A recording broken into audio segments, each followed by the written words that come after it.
Hi, I'm Dennis Baldwin and I live in Salford, as you can tell by the accent. I'm a multiple suicide attempt survivor. Just have a quick round of high risk bingo. We'll be playing the first to a full house. I'm living with a mental illness. I'm a type 1 diabetic. I was a male under 50. I live alone. I'm gay. I'm an immigrant. I was bullied in the workplace. Had a sociopathic manager and I'm highly empathetic. It was a negative as it was used against me in the workplace, but now I see it as a strength. This photograph I took is called Safe Place. I became agoraphobic after my second attempt. My insulin takes a prominent place on the coffee table, along with my anti-anxiety depression medication.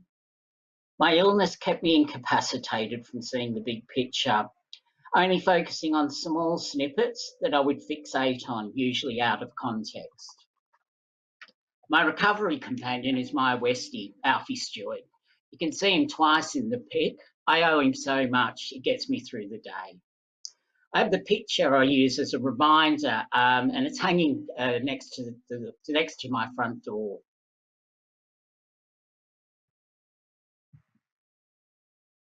I couldn't live in the moment. I was catastrophizing about the future, destroying myself about the past.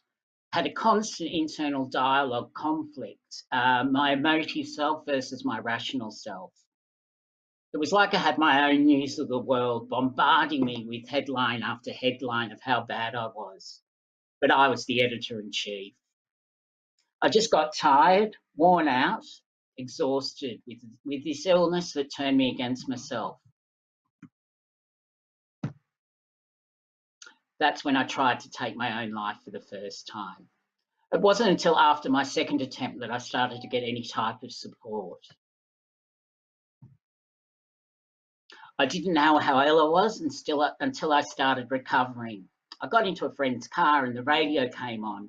I could hear the words of the song and it blew me away. The white noise of the internal dialogue was getting quieter. I was getting better.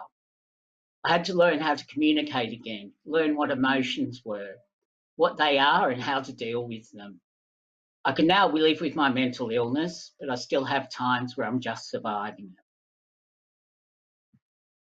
Start Inspiring Minds, a therapeutic creative arts mental health charity in Salford, was literally a lifesaver. Through photography, I learned to engage with the world again, seeing the beauty in the mundane and reconnecting with the world that I had lost. I then moved on to volunteering there and gaining employment. That's when they asked me to organise their 25th anniversary celebrations in 2018. It was when the idea for Reach Out, Start to End Suicide was born, a legacy campaign giving back to the community. I just sat and it all came to me rather rapidly. I put it down to my recovery and all my experiences coming together. My lived experiences was and still are at the heart of this campaign. Reach Out, Start to End Suicide is based on the foundation and belief that suicide is preventable and everyone has a role to play in preventing suicide. Through raising public awareness, educating communities and equipping people with the confidence to have conversations to support those at risk of suicide, we know we can save lives being lost. Reach Out, Start to End Suicide, with the fantastic support of Salford CCG and Salford City Council, has maximised its impact through its innovative delivery of our vigils and procession of remembrance, remembering all the lives that have been lost to suicide and supporting those left behind. It takes place on World Suicide Prevention Day, seeing close to 150 members of the public uniting in a procession of flags, each remembering a life lost to suicide over the last 5 years.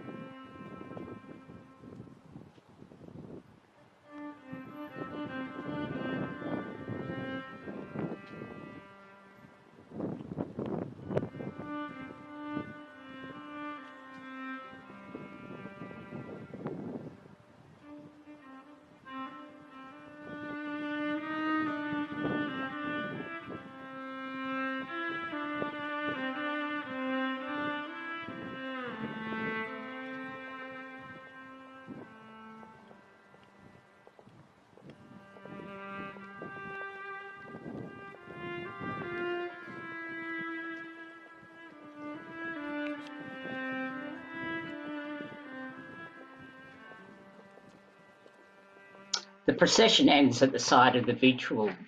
The vigil incorporates music, poetry, speakers, a roll of remembrance with a minute's silence for all the lives lost to suicide. Our 2020 vigil was a pop-up drive-in cinema and live stream to combat the pandemic. It has been seen by well over 700 people. The flags from the procession then become the Flags of Remembrance installation, an incredibly powerful display of the scale of suicide and a unique engagement tool that starts conversations that can save lives being lost to suicide. Turn Yellow for Suicide Prevention Month saw 1,239 of our suicide prevention resources being displayed across 277 locations. Our logo emblazoned flags were flown across Greater Manchester and the world on World Suicide Prevention Day. Salford Civic Centre was floodlit yellow to mark the day. Builders' lunch, with workers in the construction industry being characterised as the hardest to reach and at highest risk profession to suicide, we served pizza and chatted about their mental health and suicide in their workplaces.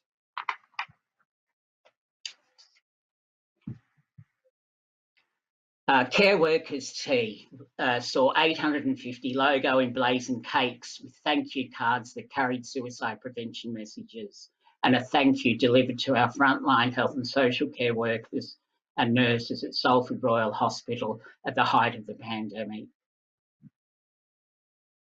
Bags for Life has seen 1,000 reusable suicide prevention messaged shopping bags distributed through food bags carrying food parcels across Salford.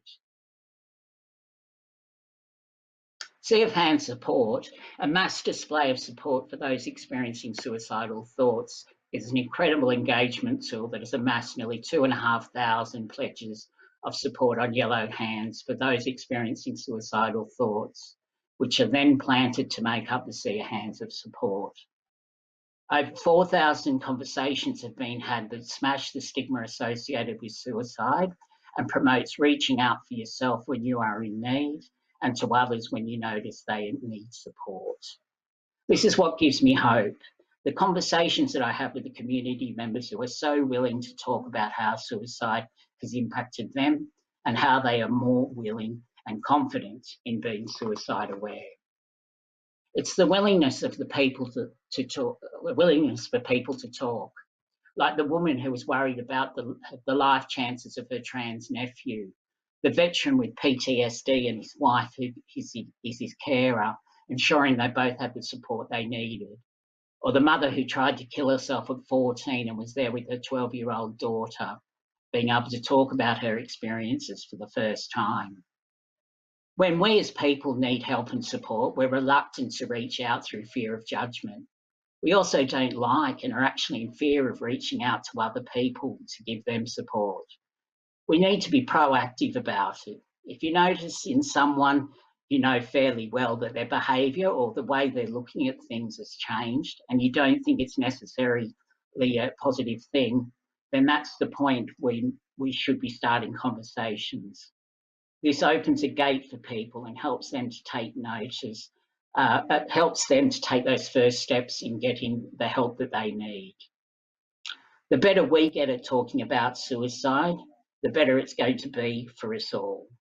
So please join us and reach out and start to end suicide. Thank you.